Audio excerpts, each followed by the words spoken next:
బాబా దగ్గరకు వతనంలోకి బోగు తీసుకొని చేరుకున్నాను.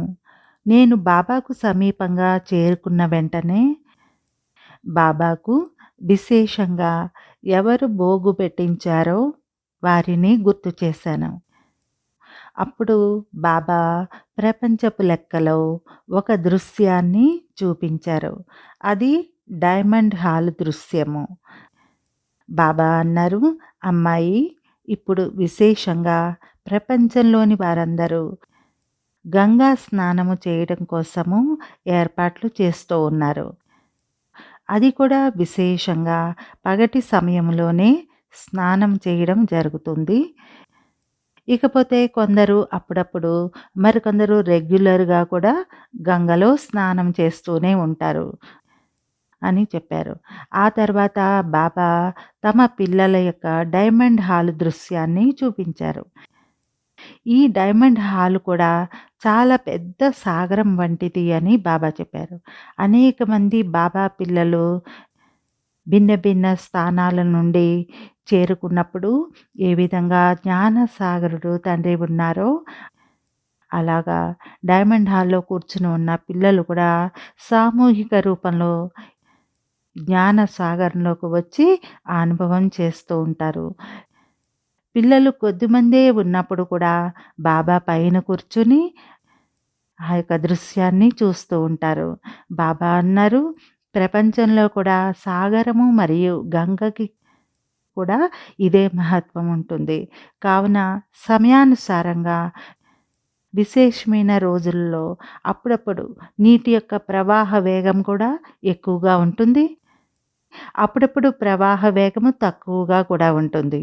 అయినా కూడా జ్ఞానసాగరుడు తండ్రి వద్దకు పిల్లలు స్వయానికి స్వయం నింపుకోవడానికి, స్వయాన్ని స్వయం సంపన్నంగా చేసుకోవడానికి వస్తారు.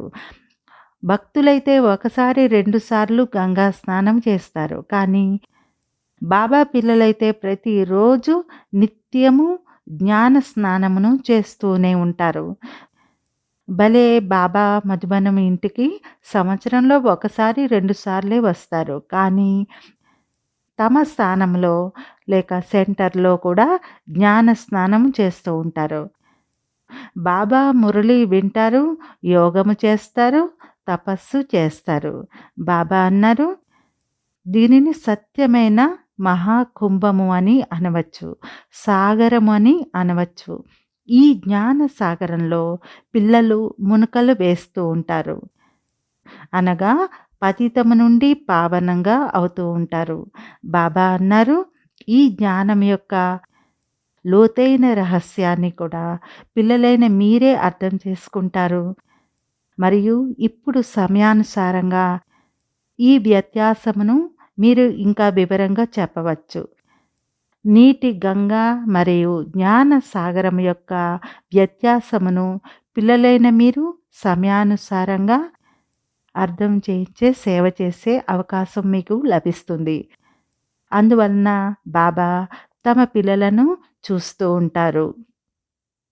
డైమండ్ హాల్‌లోకి కూడా పిల్లల సమూహం చాలా గుంపులు గుంపులుగా వస్తూ ఉంటుంది.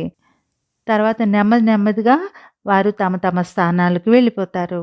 సాగరము చిన్నదిగా అయిపోతుంది.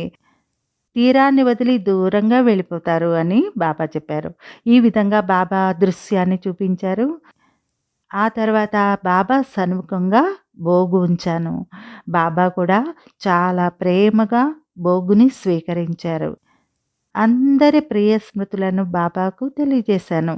బాబా కూడా పిల్లలందరికీ చాలా చాలా స్నేహభరితమైన ప్రియ స్మృతులను తెలియజేశారు. బాబా ప్రియ స్మృతులను తీసుకొని కిందకు వచ్చేసాను. ఓం శాంతి.